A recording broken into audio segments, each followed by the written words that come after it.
മനുഷ്യ ശരീരത്തിലെ ഏറ്റവും വലിയ ഗ്രന്ഥി. കരൾ. മനുഷ്യ ശരീരത്തിലെ ഏറ്റവും വലിയ ആന്തര അവയവവും കരളാണ്. ബൈൽ അഥവാ പിത്തരസം ഉൽപ്പാദിപ്പിക്കുന്നത് കരളാണ്. ഒരു ദിവസം 1 ലീറ്ററോളം പിത്തരസം കരളിൽ ഉൽപ്പാദിപ്പിക്കപ്പെടുന്നു.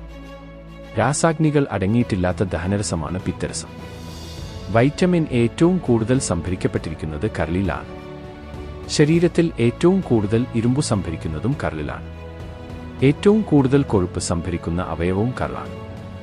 മനുഷ്യ ശരീരത്തിൽ ഏറ്റവുമധികം താപം ഉൽപ്പാദിപ്പിക്കുന്ന അവയവം കരളാണ്. മനുഷ്യ ശരീരത്തിൽ കടന്നുകൂടുന്ന വിഷവസ്തുക്കൾ നശിപ്പിക്കാൻ നിയോഗിക്കപ്പെട്ടിട്ടുള്ള അവയവവും കരളാണ്.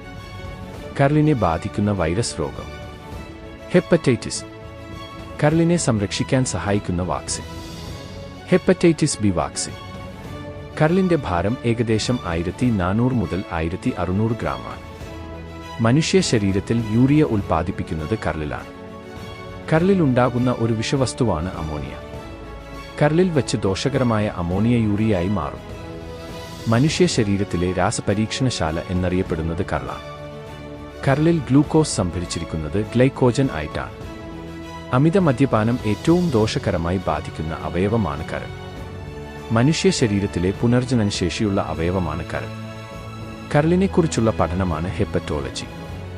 അമിത മദ്യപാനം മൂലം കരളിലെ കോശങ്ങൾ തുടർച്ചയായി ജീർണിച്ചുകൊണ്ടിരിക്കുന്ന അവസ്ഥയാണ് സിറോസിസ്.